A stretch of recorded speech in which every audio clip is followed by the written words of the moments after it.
The Hopi, Prophets, Prophecy, Ceremony and Culture by Thunderhands.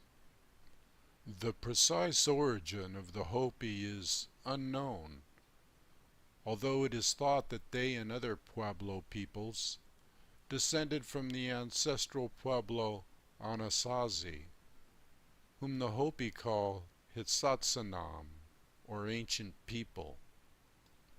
Archaeology has revealed that some abandoned pueblos, such as Sikyakti and Awatovi, were once occupied by Hopi people. Hopi origin and traditions tell that their ancestors climbed upward through underground chambers called kivas and lived in many places before reaching their present settlements in this, the fourth world. To me, the word Hopi, or peaceful ones, has more to do with qualities of a person rather than just the race. These qualities would be transcendent, pure, and holy. They would also describe people of the earth and sky. They would have a certain aura of truthfulness and connection with one another. They would be kindred with their brothers and sisters and not disruptive. They would know one another by their energy and thoughts, keeping their vibratory levels in order and in balance. Let us begin with the ancient teachings of creation and emergence. Let us begin with the first world, Tokpela, which means endless space. The creator was called Taiowa. Taiowa's first creation was Sotuknong. The Hopi people say that they had an uncle and nephew type relationship. Sotuknong created universes, solids, waters, and winds. He also created Kakyang Wuti, Spider Woman, and so the creation cycle began. It is said that Spider Woman created beings with capes of white substance, which were called creative wisdom. When creating, she sang the creation song. These are the words to the song of creation. The dark purple light rises in the north. A yellow light rises in the east. Then we of the flowers of the earth come forth to receive a long life of joy. We call ourselves the butterfly maidens. Both male and female make their prayers to the east, make the respectful sign to the sun, our creator. The sounds of bells ring through the air, making a joyful sound throughout the land, their joyful echo resounding everywhere. Humbly I ask my Father, the Perfect One, Taiowa, our Father, the Perfect One creating the beautiful life, shown to us by the yellow light, to give us perfect light at the time of the red light. The Perfect One laid out the perfect plan and gave to us a long span of life, creating song to implant joy in life. On this path of happiness, we the butterfly maidens carry out his wishes by greeting our Father's Son. The song resounds back from our Creator with joy, and we of the earth repeat it to our Creator. At the appearing of the yellow light, repeats and repeats again the joyful echo, sounds and resounds for times to come. The first two people she created were twins. The first twin's name was Pogong Hoya. The second twin was Palanga Hoya. She created both male and female eventually, with dampness on their foreheads and a soft spot on their heads. Spider Woman wove a web, an energy web, which could well indicate the meridians of the earth, which are made of energy, and the body, which are like a web of energy, through which all things and beings are formed, and all are connected. The two twins that were created by Spider Woman had special assignments. Pogang Hoya was to keep the world in order. Palangang Hoya was to activate the vibratory centers or chakras on the earth, control them through sound, sending out warnings and carrying messages, activating colors red, yellow, white, and black. Now the first people were in awareness of the Earth Mother or Corn Mother being part of the Godhead or feminine aspect. So the Corn Mother plays a huge role, and reverence must be given and blessings accepted from her. The Corn Mother represented Earth, and Father Son represented the male aspect of the Godhead. They were universal parents of the cosmos. When a newborn child is brought into the earth, there is a ritual of placing corn on the energy centers and keeping the child in a dark place with Corn Mother. All people learned they were citizens of the universe, members of an earthly family and tribal clan. They all had allegiance to the universe. One of the main energy centers would be called Kopavi, open door at the top of the head from which life was received. Medicine men worked on or activated the centers, eliminating sickness in body, mind, and spirit. Let us now talk about the worlds, their destruction and emergence from them. Tokpela was the first world in which all were created. The first problems began in Tokpela when a personage named Lava Ihoya, the Talker, in the form of a mockingbird, and Katoya, snake with a big head, misled the people by causing a division between them and the animals. Katoya also made people suspicious of one another, making war instead of love.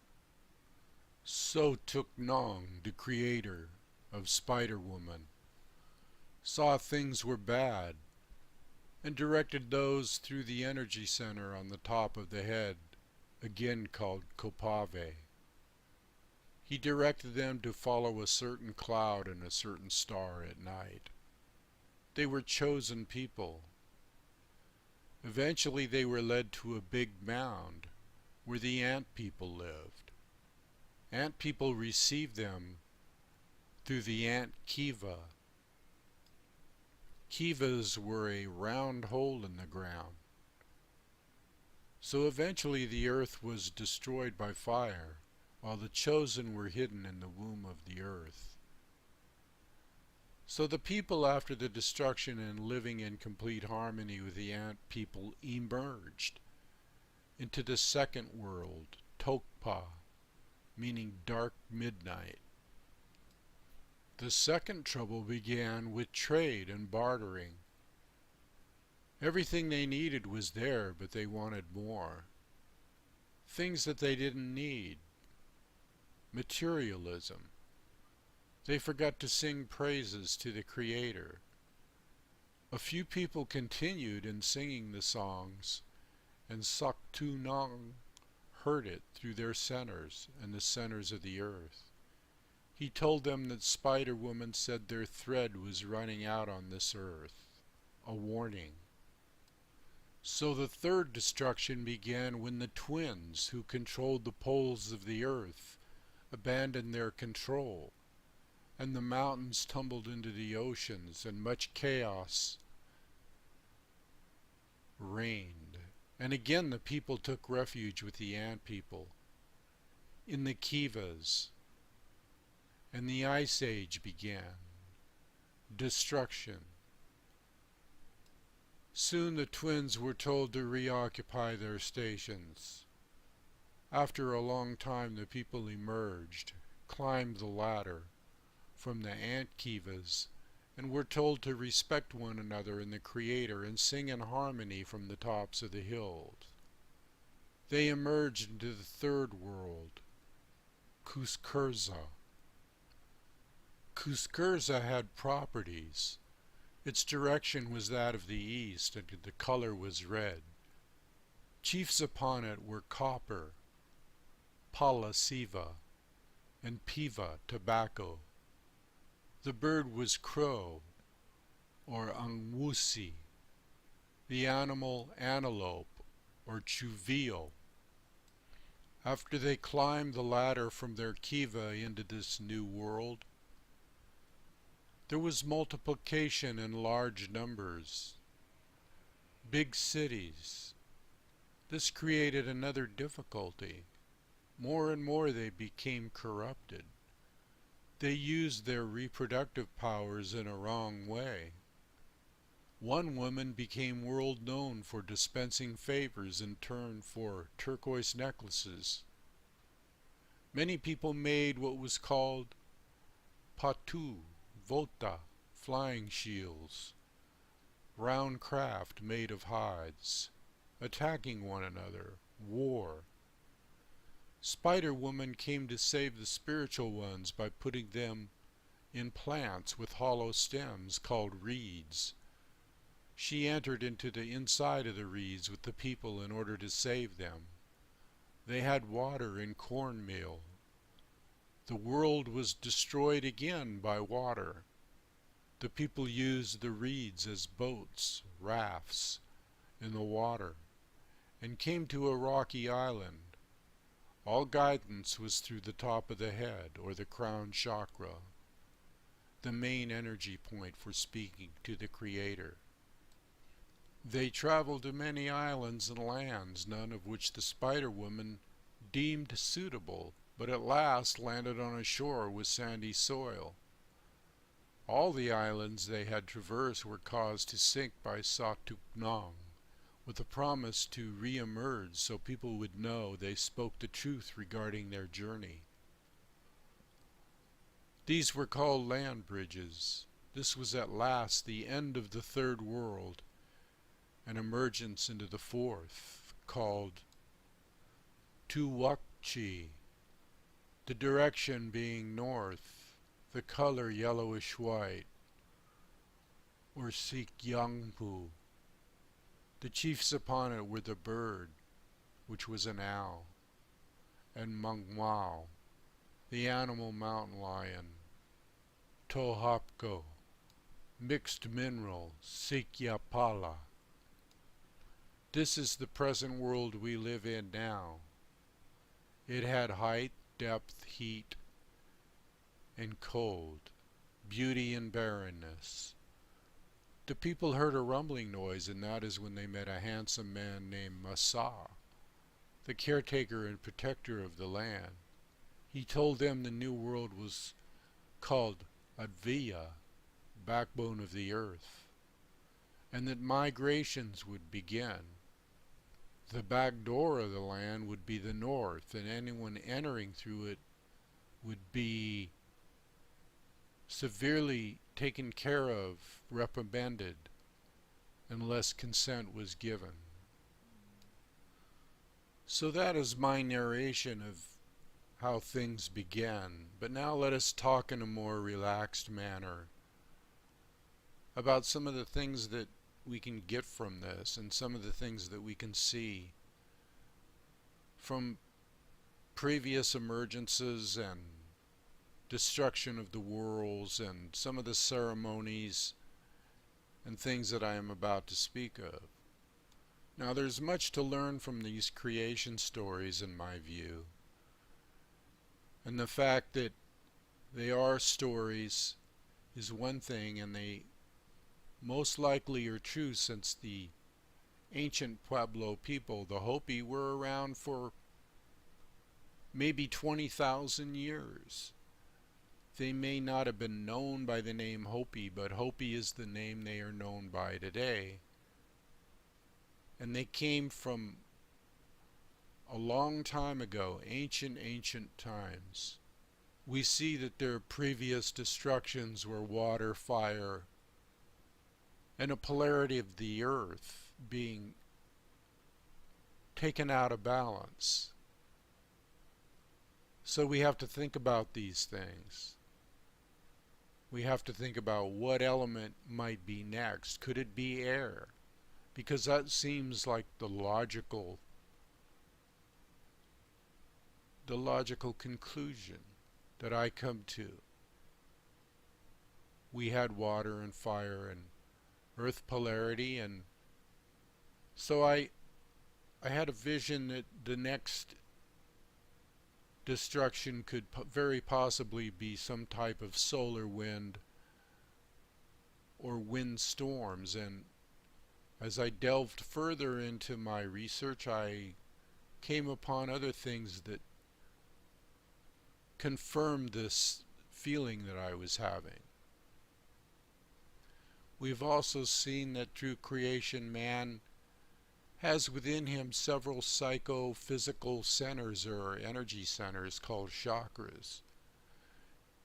At each successful stage of one of his evolutions, one of these come into play. For each stage there is created a world body in the same order of development of his own body.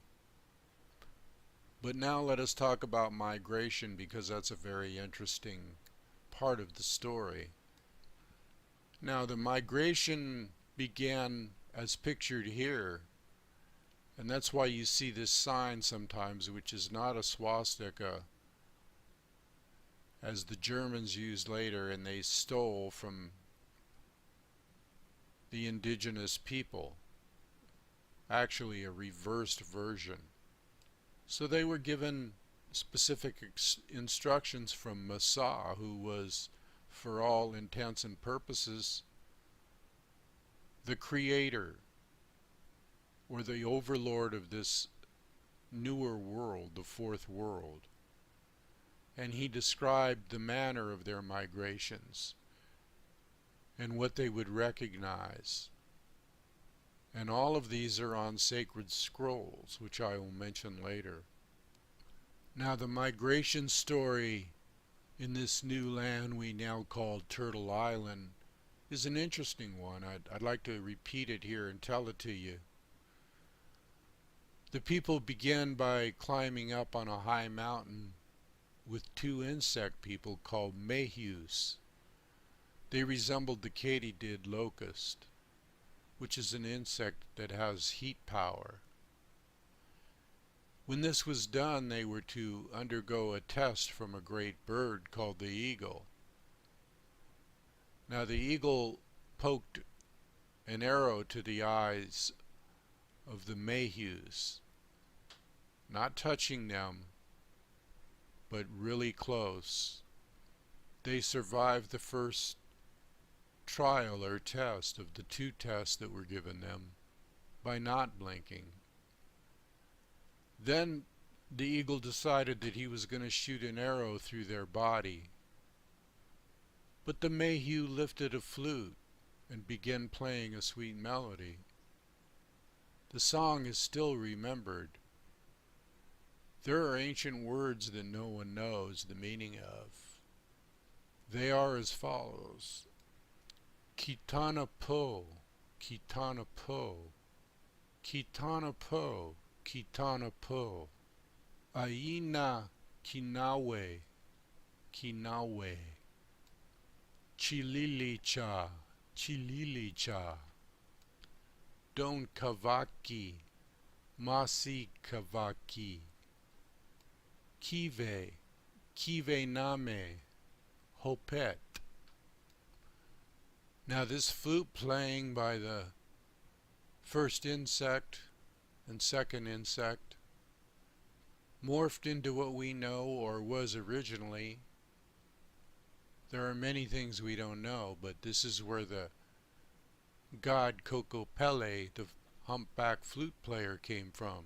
The fertility god, the Wuya. So the migration started, and this sign here that you see here is a symbol of those migrations, an ancient sign. Spider Woman led a journey to the north with all the different clans and tried to break the back door open in the north by melting the ice by different means. This included the Flute clan and the Snake clan and the Fire and Sun clans. They were unable to break this back door as Masal warned them not to. So when he found out, he was very upset about it, and he told them they would be punished. And so Spider Woman, instead of retaining her beauty, would grow old. But she would still lead the migration, and the migration began to all the shores in the what we call America or Turtle Island, and even down into South America. So it was from shore to shore to shore to shore. And that's why you find artifacts and pictures of Kokopele, the flute god, and kivas all over the North and South Americas. And my belief is that all tribal people came from these ancient ones. Now during this time, Masa dispensed what we call the sacred scrolls or the sacred tablets to the Fire Clan. Yes, that is what is pictured here, so I will leave this picture up for a short while so that you may look at it and remember it. And you'll notice in the lower right hand corner there's two scrolls with pieces missing. These were the scrolls that were supposedly lost and to be brought back by Pahana, the great white brother, who is a mystery to most people. Now there was another deity, Sokwamhona, and he was the deity of the Bear Clan, and he gave them 3 stone tablets. The Bear Clan would be the leading clan in the Fourth World. Pictographs inscribed corn stalks surrounded by animals, 2 snakes, 2 rivers, and 4 men with outstretched arms, as you can see in the scrolls. These were holy men. Other tablets were given depicting clouds, deities, snakes, bear paws. And at the center of it all, corn, with a capital C-O-R-N. There is always this depiction of 2 rivers represented by snakes. They are assumed to be the Rio Grande and the Colorado. However, there is a much higher meaning, in my opinion. And this might have to do with particular spiritual practices, energy practices. My belief is that the tablets are a code of sorts for those who have the power to grasp its higher meaning. Water also plays a major part of the Hopi beliefs and is represented with the ritual of the water jar, or the magic water jar. There is a word which means water-planted place, or a place where water flows. The word is Payuipi. Many of the rituals, instruction, and knowledge received through the tablets are in direct correlation to the great migration of these ancient people. Now, Hopi land is often said to be very harsh, as this picture shows of one of the main villages or Oibi out on the mesas in the Four Corners area, harsh environments with little water. But the Hopi people believe there's a reason for harshness and a reason for living in this area, and they love this area. And that is so that their ritual and power that was given to them, or in conjunction with the Creator, could be relied upon to produce what was needed. Their reliance on the Creator was a sign of their supreme title to this land. In fact, the migration themselves were a purification ceremony that weeded out impurities brought from the previous worlds, which caused destruction.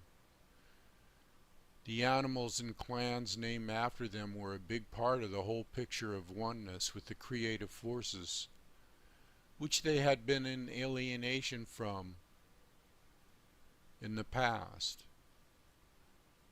This alienation was most likely a separation which brought to mind the importance of union with instead of separation from all forms of nature as we see today.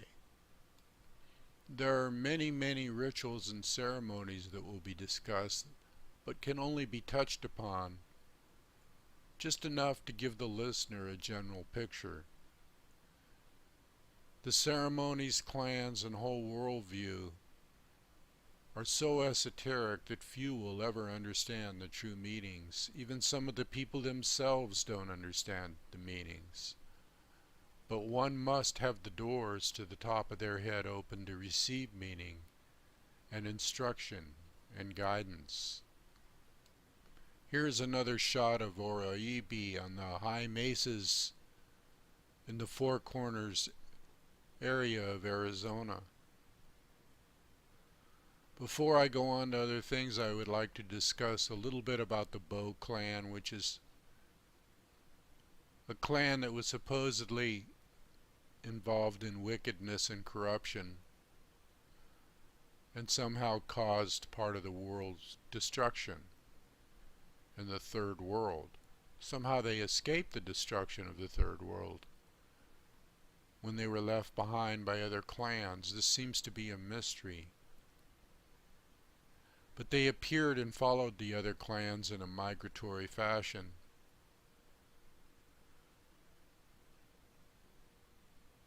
Now the chiefs of these clans gave birth to two girls, Suong Kana and Haong Wa.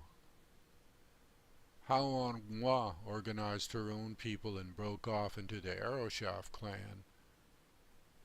She later tried to move to this picture you see now of the dwelling of Oroibi, but they were not permitted in. Now this clan caused trouble, but also had great power with the Munko. The Munko is a symbol of supreme power and authority. They are held by three secret societies: the One and Two Horn Society, the Flute Society, and so I will discuss more on that later. Now the kivas, or the world below, or the entrance to the world below, which I mentioned before, began with these migratory patterns, or are observed in the migratory patterns. And they're large enough to hold members of several clans. And it symbolized the tenets of their belief system or cosmology. In the kivas was a small hole in the floor called Sipapuni, derived from the words navel and path from Mother Earth. This symbolized their emergence and led down to the previous underworld. There were various runes, pathways, and pictographs or paintings in the kivas, all representing a ceremonial purpose. Some ceremonial items would be the kachina masks, which embodied by spirits give them life. There is a sunken fire pit which represents this life. The ladder from the kiva to outside represents another Sipapuni. An interesting note regarding their spiritual beliefs: and the kiva. The priestly class always sits below the people in an act of humbleness, as opposed to the priests of Christianity, who always place themselves above the people in a hierarchical position. Let us discuss some of the implements used in some of the ceremonies. Pictured here is the paho, P-A-H-O, paho, a prime requisite for all ceremonies, and an object which is referred to as a prayer feather. It's usually made from any kind of feather, but an eagle feather would be the most prominent one, and one of the most beautiful ones. So this is a very beautiful implement used and represents both male and female. One of the meanings being that the Creator is both male and female. The other sacrament would be the Corn Mother and corn.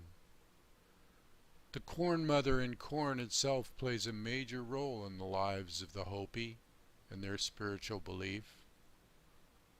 No ceremony or even life in general is without this sacred sacrament.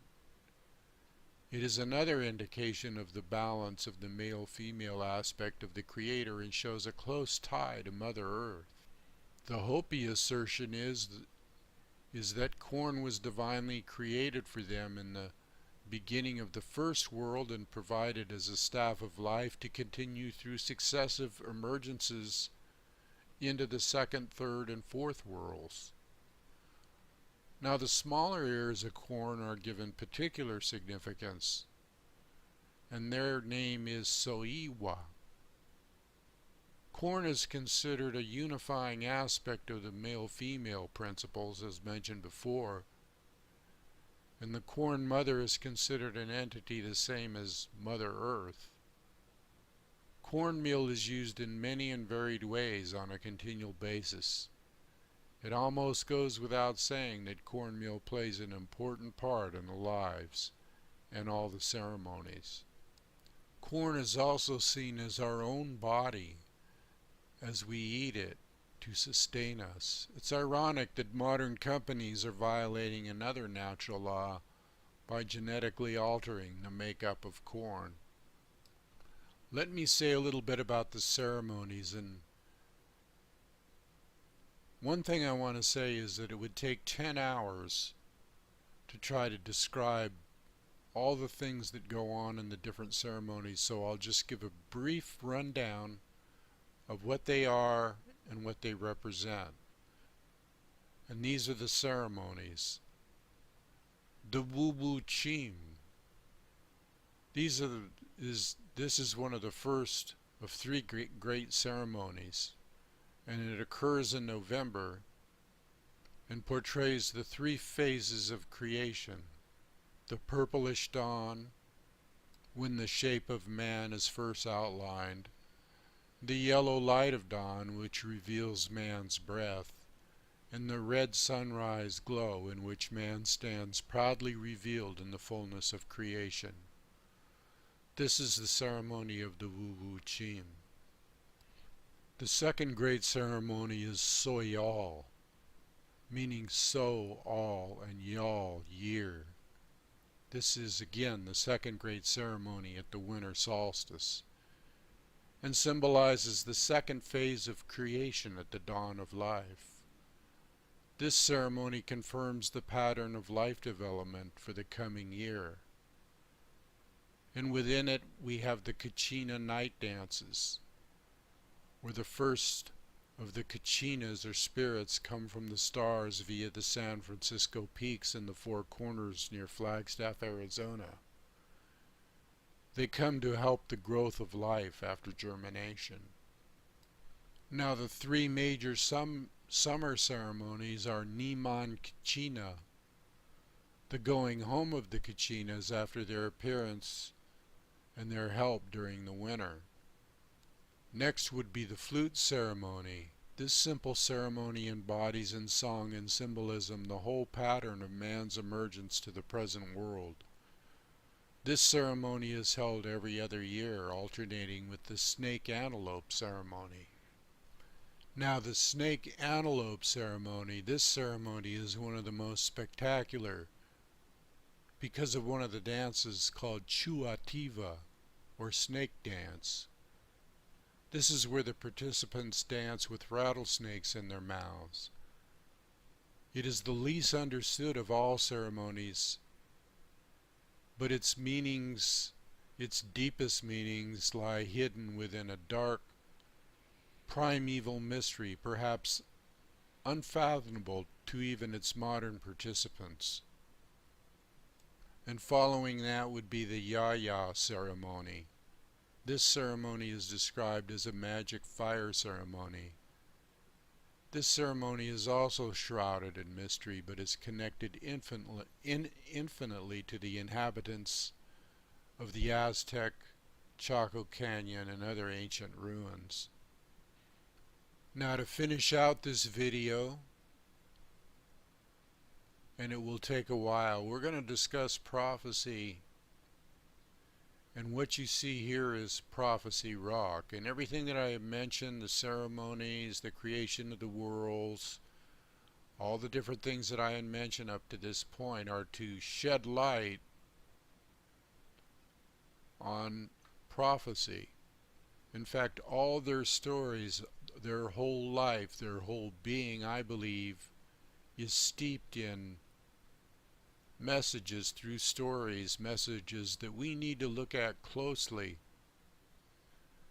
Now, like I say, I'm going to give different takes on it by what different people have said and what the elders have said themselves. However, I think many things are hidden, and many things need to be reflected upon and mixed in with their whole history, their whole cosmology, their whole belief system. And believe me, these people are ancient people. They were far advanced. Anybody that knows anything about the chakras and the energy systems and the movement of energy and talks about flying discs and the kachinas coming from the stars,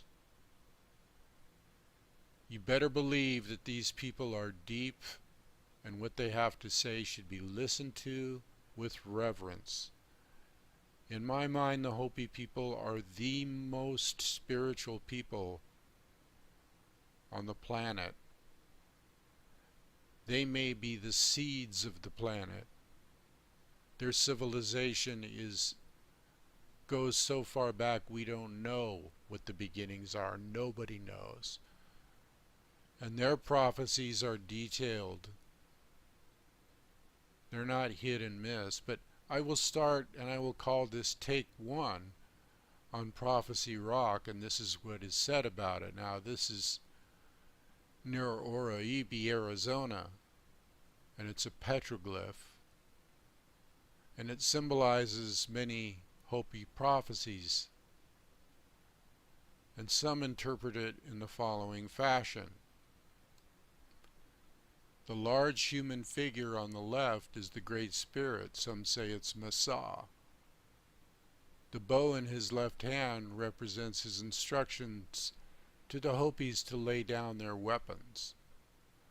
The vertical line to the right of the Great Spirit is a time scale in thousands of years. The point at which the Great Spirit touches the line is the time of his return. The life path established by the Great Spirit divides into the lower narrow path of continued life in harmony with nature and the wide upper road of white man's scientific achievements. The bar between the paths above the cross is the coming of white men. The cross is that of Christianity. The circle below the cross represents the continuous path of life. The 4 small human figures on the upper road represent, on one level, the past 3 worlds and the present. On another level, the figures indicate that some of the Hopi will travel the white man's path, having been seduced by its glamour. The two circles on the lower path of life are the great shaking of the earth, World War I and World War II. The swastika in the sun and the Celtic cross represent the two helpers of the Pahana, the true white brother. The short line that returns to the straight path of life is the last chance for people to turn back to nature before the upper road disintegrates and dissipates. The small circle above the path of life after the last chance is the great purification, after which corn will grow in abundance again when the Great Spirit returns and the path of life continues forever. The dots represent the four corners of Hopi corn, or the four colors, of Hopi corn, and the four racial colors of humanity. Now, I will give you take two. And on take two, part of it is my take. I have done much research from different resources. And that, coupled with my own intuition or my own intuitive powers and my own communication with spirit, has led me to believe some of these things are true. And they are proving themselves to be. But like I say, I've gone to many resources. Now, some of these are things that have been said, and others are thoughts of mine. World War III will be started by the people who first received the light. What is the light? What does that mean? And these people could be India, China, Egypt, Palestine, Africa, any of those. It is said that the only homeland of the Hopi is here and will be preserved as an oasis to which refugees shall flee. It is only materialistic people who will seek to make shelters or bunkers. Now, the real shelter will be those who are at peace in their hearts. That will be the only shelter there is, a shelter from the evil, to stay away from the evil. It will be a metaphysical shelter. It won't be a physical shelter. Those who will survive will be those who take no part in what's going on in the world regarding ideology or race and the division that's being caused by the ones who perpetuate this kind of thing. I have always believed that the war or emergence will be a spiritual conflict with material matters. Of course, there may well be a horrendous physical component, and I'm sure there will, according to the Hopis themselves, but it will be a spiritual conflict with material matters. The time will be with the coming of the blue star Kachina, which is spoke of, or Sakwa Soha. He will take his mask off and dance in the plaza. Many have said that this blue star has already appeared, but I believe that the blue star is yet to appear and might reference several things. The people that survive will be humble people, people of little nations, tribes, and racial minorities. There will be plant forms from previous worlds, and they're already starting to spring up as seeds. Also, these seeds are in the sky as stars and in our hearts. All are the same depending on how you look at them. But the great white Pahana is the biggest mystery. Some believe the great white Bahana is not from the earth at all, but from the stars. This would make sense, and I'll just leave it at that for now. As for the magnitude of the problems we face, who can we rely upon to tell us the truth? Industry?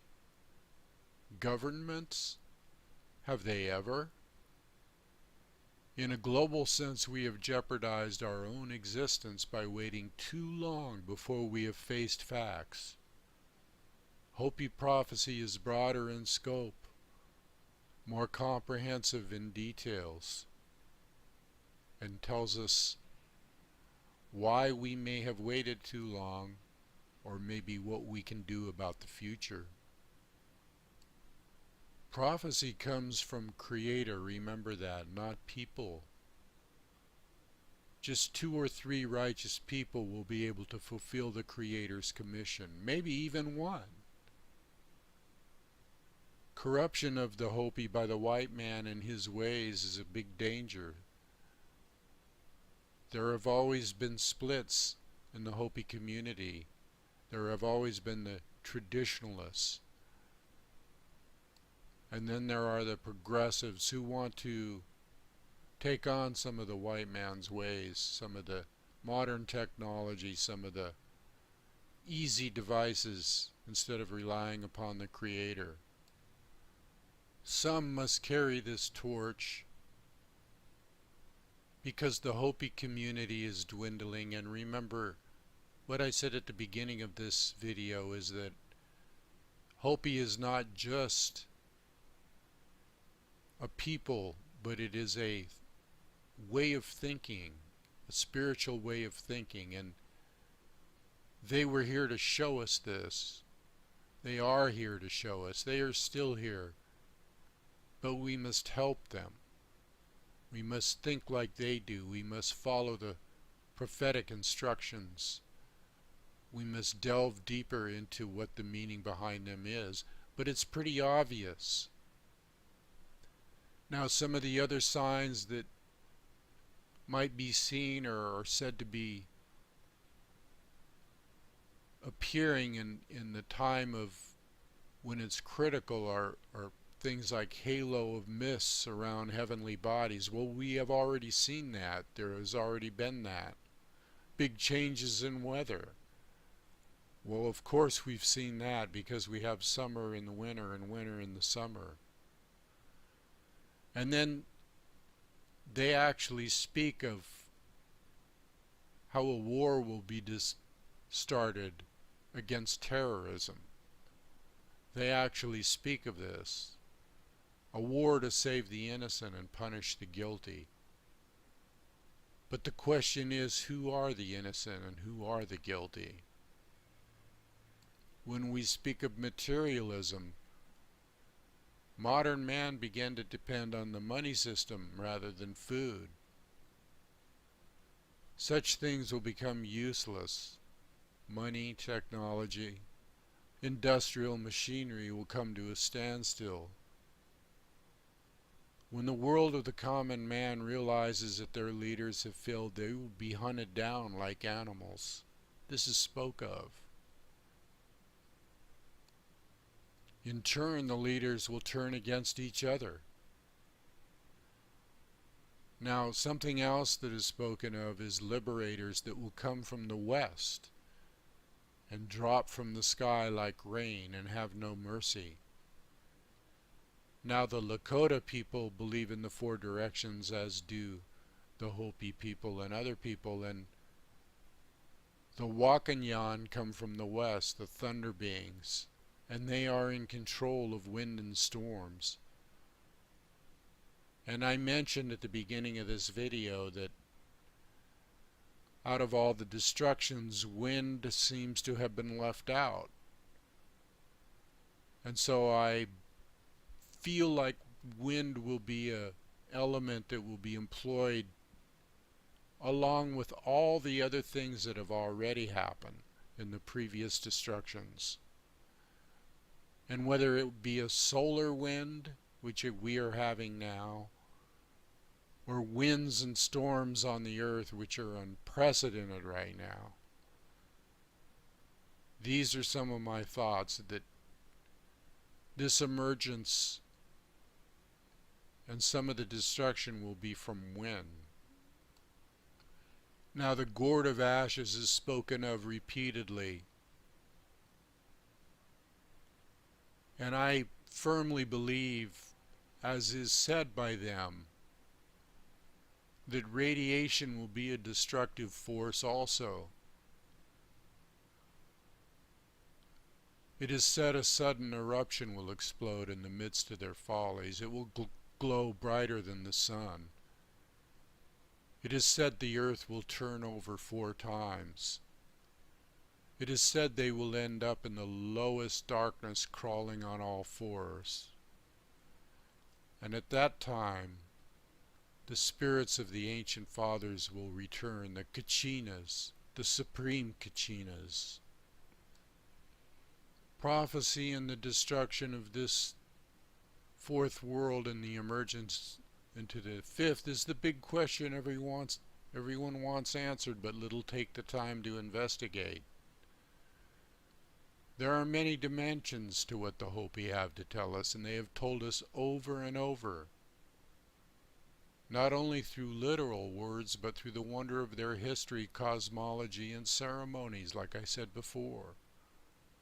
The hard facts are that man has assured himself of destruction and emergence through his out-of-balance attitude and complacency towards his literal land and the makeup of his world.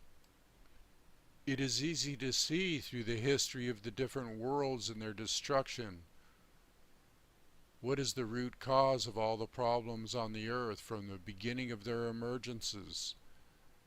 That it all started with separation from the animals and nature, and materialism came into view. That is exactly why every waking day of their life is spent on ceremonies in regard to nature. Now the first mistake in the beginning was the fall from grace, or whatever word you wish to use, from adhering to the Creator's way. And when I say Creator, I mean the male-female principle that governs the universe. The 1st through 3rd worlds were destroyed, as I said before, by fire, ice, water, polarity shifts, interruption in the balance of the electromagnetic fields. And remember, there is no separating man from this precious earth, because it is an extension of our body, just as are the animal kingdoms and the rest of nature, including rocks, trees, and sky, and other beings called men. The earth has all the same energy centers or chakras that the body human has, as explained by the Hopi people. Energy centers were misused at times, and in particular the lower chakra, or the reproductive centers. My sense or take on this energy centers of reproduction being misused, my take is that it has something to do with a materialistic purpose only, or for enjoyment only, without realizing the sacred component. That seems to me what the problem was. Because it certainly isn't that sex is bad or wrong or enjoyment, but as regarding all the sexual energies, this one should be revered and is respected as sacred. It is through the planting of the seed, just like the flute-playing Wuya medicine man Kokopelli planted seed from the hump or bag on his back. This planting of seed and regeneration is a constant theme in the Hopi's worldview, and we see it in the Corn Mother and so forth. So proper respect is in order, as well as realizing the power and the energy from this lower chakra to raise consciousness up and activate other higher energy centers, such as the door to the top of the head.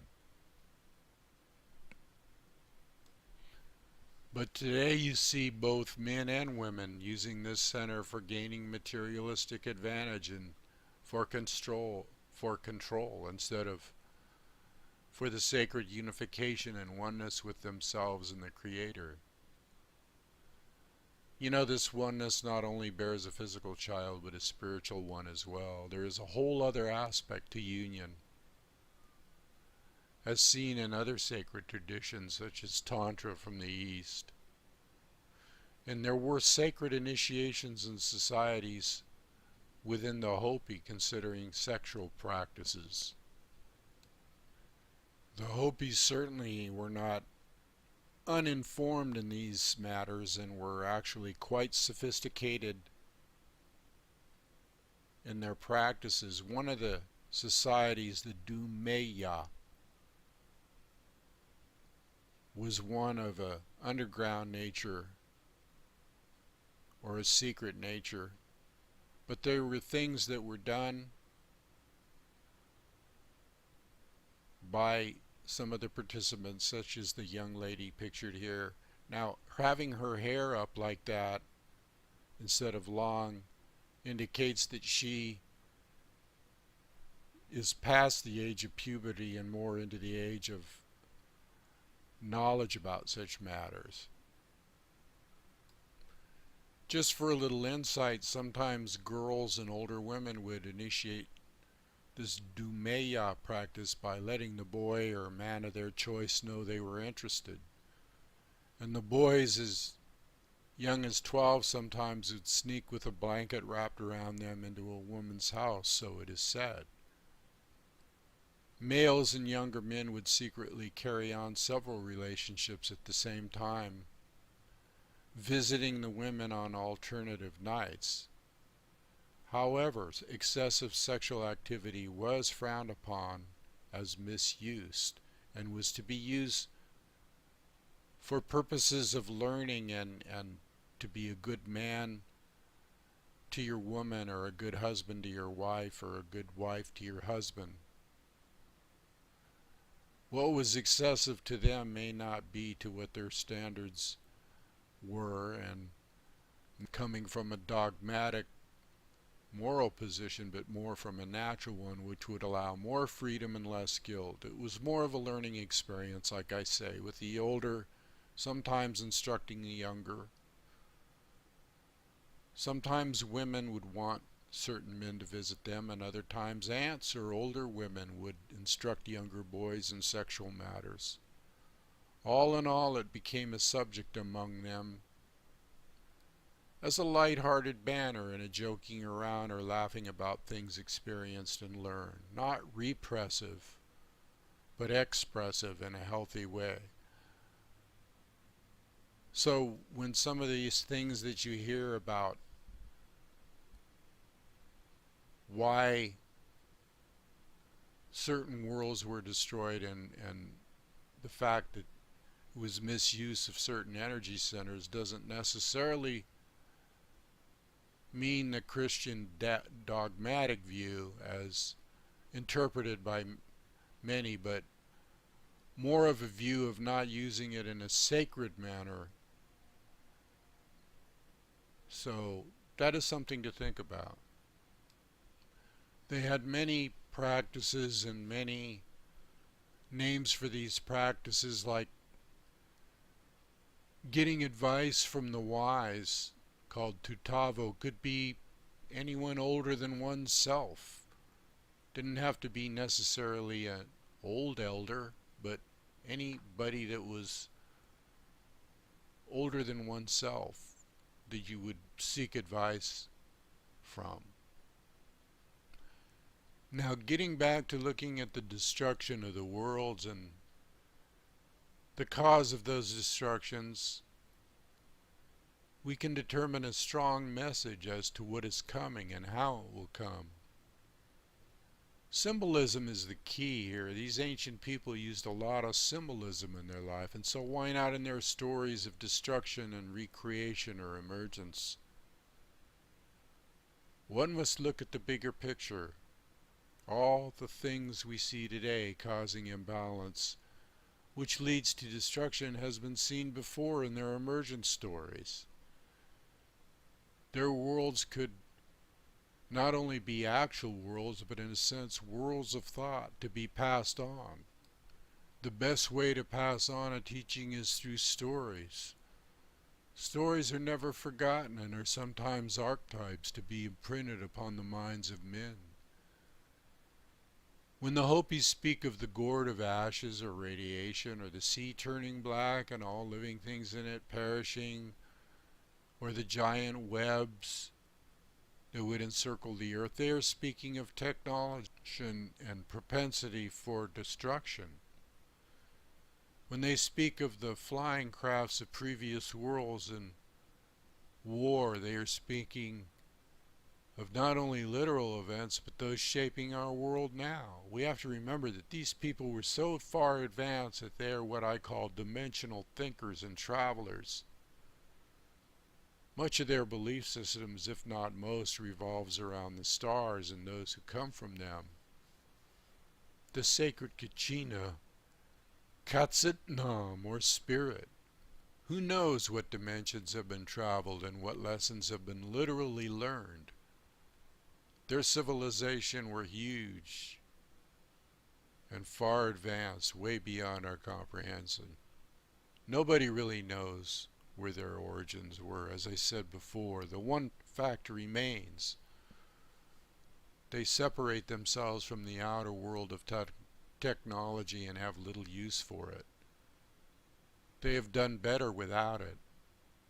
One can only surmise that a horrible lesson was learned from its misuse, or maybe a vision of future misuse was visited upon them in a very real way. You know, a lot of their visions and prophecies were seen through the third eye, which they also had a name for and a secret society for. Katai Ma Tokurve was a name for the third eye. People who had this ability could see things in the future and the past. Most likely, most of their prophecies and stories came from these people, who also had, like I said, secret societies devoted to these things.